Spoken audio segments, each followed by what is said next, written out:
Our next lesson for this evening is called SOIA, or Sum of Interior Angles. Sum of Interior Angles. Before we get on with the lesson, let's look at a vocabulary word, or a VIC, a very important concept, and that is interior angles. What does that mean? What is an interior angle? Interior angles are angles on the inside of a polygon. For example, if I were to draw this geometric figure here with the lines, the figure that is formed inside the rhombus has been colored red.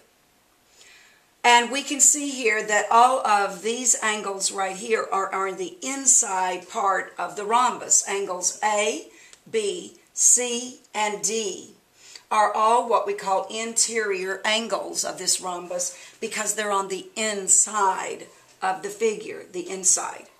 Now the opposite of interior is exterior, and angles E, F, G, and H are what we call exterior angles of this particular rhombus because they're on the outside of the figure.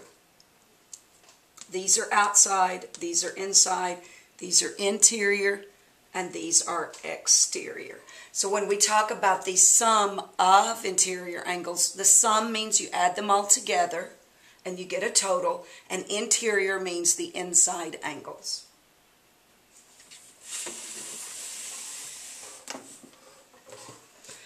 The first type of polygon I'd like for us to look at is triangles. Triangles, as we know, very common. They have three sides. Let's look at triangles. The sum of the interior angles of a triangle, if you add them all together, is always going to be 180 degrees, no matter what type of triangle it is. No matter if it is a scalene, an equilateral, if it's right, obtuse, no matter what kind of triangle it is, it will equal, if you add all three angles together, 180 degrees. So, as an example, let's say that you have a triangle and it has two equal angles that each of them equal 50 degrees. Each angle is 50 degrees. The third angle must equal 80 degrees. Why? Because if you have two angles that equal 50 degrees, 50 plus 50 is 100 degrees. So then you take the sum, it must eventually equal 180 degrees. 180 degrees minus 100, that is what these two angles equaled, will equal 80 degrees. If I add them all up, 80 plus 50 will equal 180 degrees. And that's the SOIA, or the sum of the interior angles of a triangle. Quadrilaterals. Quadrilaterals are four-sided figures. There's many kinds. There's rectangles, squares, a rhombus, a parallelogram, trapezoid, etc. And the sum of the interior angles of any quadrilateral is always going to be 360 degrees, always. And the reason is, if we divided a quadrilateral, any quadrilateral, into two triangles, such as this, each of them, you would have two triangles, and the sum of the interior angles here is 180 degrees, and the sum of the interior angles here is 180 degrees. And 180 plus 180 is 360 degrees. And this is an example of how a quadrilateral would equal 360 degrees. You could divide them into two triangles. Now, opposite angles are usually, not always, but usually congruent. For example, an opposite angle here would both be 90 degrees. And the same thing here, opposite angles are 90 degrees. For example, let's say we've got this parallelogram, and we have two opposite angles here. One is 60 degrees here, one is 60 degrees here. So if this one is 120 degrees, then this one is most likely going to be 120 degrees. And if we add it up, 60 plus 60 is 120, and then 120 plus 120 would equal 360 degrees. That is an example of opposite angles being congruent in a figure such as this. Now, what if it's not opposite angles are congruent? What if it's a figure like this rhombus here? Excuse me, not a rhombus, this trapezoid. How would that work? In this case, you would have to work it out individually. For example, we know that this angle is 60 degrees, this angle is 120, and this angle is 123 degrees. So if I add 60 plus 120 plus 123, I will end up with 303 degrees. All right, I know that the sum of any quadrilateral has to be 360 degrees. So 360 degrees minus 303 degrees would be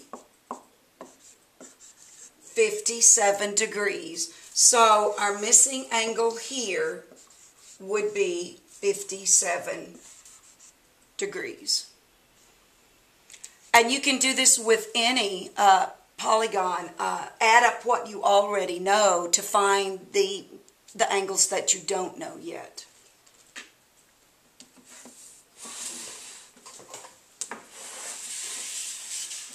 Let's move on to pentagons. Pentagons are five-sided figures. Five-sided figures. And the SOIA of any pentagon, whether it's regular, remember that regular means all sides are congruent, all angles are congruent, or if it's not, like this one is not a regular pentagon. You can tell that the angles are different and the sides are not all congruent. But this is a pentagon because it has five sides. So the SOIA of any pentagon, regular or not, is always going to be 540 degrees. How do we know that?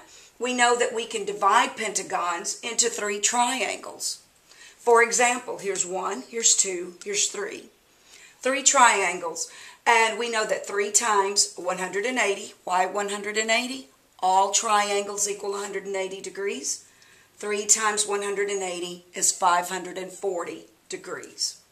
So the measure of all pentagons, all of them, is going to be 540 degrees. Now, you may be thinking, is she going to go through all of the 6-sided figures, the 7-sided, the 8-sided? No, there's a formula that we can use for other polygons, and that's including the decagon, the dodecagon, etc. There is a formula that you can use to find out the SOIA of other polygons. There is a formula, just like there was for perimeter and area. There is for finding the sum of the interior angles. And it is this. Take the number of sides that the polygon has and subtract 2. Then take that number and multiply it by 180 degrees. Third or fifth grade teachers in the building, I have your scanned EOG, mock EOGs back. I will put them in the box of your team leader.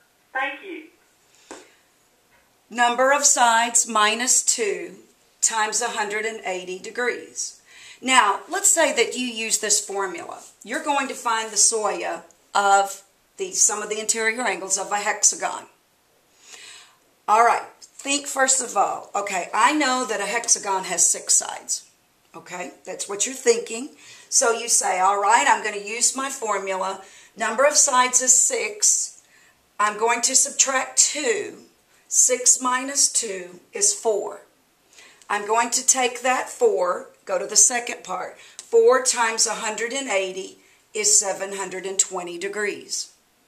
So the sum of the interior angles of a hexagon, a 6-sided figure, is 720 degrees using this formula.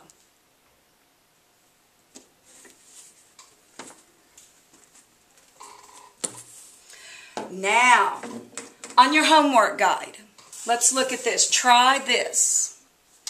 Write these two parts, these two problems on the practice problems space of your homework guide. It's if you're looking at the homework guide, here's the top left portion, it's on the bottom left. Look at practice problems. Write heptagon, 7 sides. Write octagon next. And I'm not going to tell you how many sides an octagon knows. Use that formula, the number of sides minus 2, and then take that number times 180 to find out what is the SOIA of a heptagon and what is the SOIA of an octagon. Write that on your practice problems on your sheet. Now, if you have any problems, if you have any questions, anything, any concerns that you have, please let me know tomorrow when you get to class if you have any issues, any questions, and we'll be discussing them in class. All right? Good luck and do well.